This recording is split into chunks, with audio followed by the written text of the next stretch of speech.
Let's bring in our guest now from Islamabad, retired Lieutenant General from the Pakistan Army, Naeem Khalid Lodhi. General Lodhi, peace talks in Doha are meant to take place this week, but is there still a possibility for an agreement when we have, on one hand, Taliban negotiators in Doha saying one thing, saying they want a deal, but yet we're seeing something very different with the Taliban's actions on the ground in Afghanistan? All right, you're right. And thank you very much first. Assalamu alaikum and good morning. Thank you for taking me on the show. Whatever is happening in Afghanistan, the situation is fluid. It is evolving, so one cannot make very solid predictions. But there are one or two things which are very clear if we look at the direction and trajectory of events.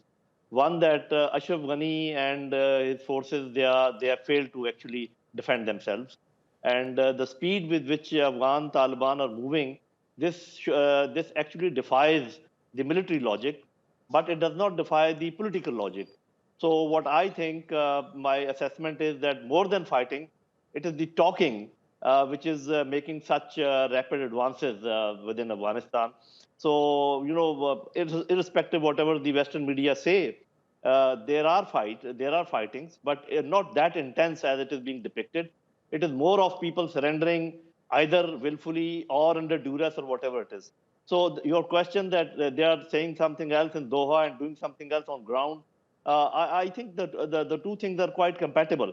Once a superpower which was here for 20 years, they leave a place, there's a vacuum. So naturally, the more stronger force will fill that vacuum, and that is what is happening. And I think Afghan Taliban will keep themselves engaged in the talk, but the final and substantial talks will only take place once they are in a proper position of strength, which can happen in the next 3 months or 6 months. That is my assessment. The U.S. government says that the Afghan forces are well prepared to take on the Taliban after 20 years of the U.S. being there and preparing them for the U.S. to leave. But given your military background, how does that explain what we're seeing now in Afghanistan with this Taliban's continued advance and then with members of the Afghan government surrendering? I think U.S. Misconstrued the whole thing. They thought that if you make the people put on uniform and if you go and give them weapons, so they are prepared. The uttermost preparation is in the minds.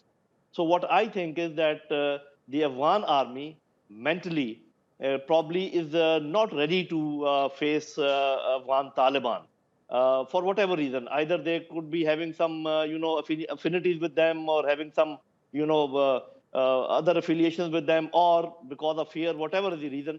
And I am also aware of certain other anomalies within Afghan army, which I think this is not the time to discuss. The one thing which I can indicate is their officer cadre and their ground soldiers, the foot soldiers, they are not from the same stock. The soldiers are mostly from the Pashtun tribes, and the officers are mostly from the northern areas, from other tribes. So it is an incompatible army, and I don't think mentally they are ready to face Afghan Taliban. So you can count the numbers, all right. You can put on the uniform, all right. You can give them weapons, but as they are not willing to really fight, this is my assessment. So I think United States have gone utterly wrong once they say that they have prepared a force. Actually, they just equipped the force, and that is all. The Pentagon says a Taliban victory does appear to be all but likely. If the Taliban takes control of Afghanistan, where does that leave neighboring countries such as Pakistan in dealing with the Taliban? If we had a choice, then we could have said that, okay, we would like to have this or would like to have that. But I think now the things are written on the wall. There is no choice, neither for the neighbors nor for the world, because whatever dispensation takes place in future, because what Taliban are saying is, I think we must listen to them also. They are saying that they do not want monopoly in any future government. They will have an inclusive government. Let us hope they adhere to that. And as I said, that they are not taking all these places forcefully and with fighting. They are also talking, and because of that, also many places are falling. So if they continue with this attitude and they do not treat the masses, the Afghan people, badly, I think the people will also support them, and the world will also support them. And ultimately, the world will have to talk to them. This is my assessment. All the neighbors, I think, will have to talk to them. There's no other option. As far as refugees are concerned, so far, you see, Afghan Taliban, they have controlled more than about 60-70% of the area. We haven't received any refugees in Pakistan, which means that people are not all that scared this time as they were 20 years before. So the things have changed. I think the neighboring countries are watching and waiting.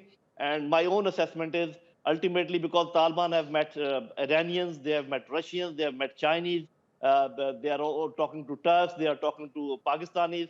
So I don't think there will be a problem of their recognition or internal support. They will get both ultimately in the long run. That is my assessment. Okay, we'll leave it there for now. Retired Lieutenant General from the Pakistan Army, Naeem Khalid Lodhi, thank you.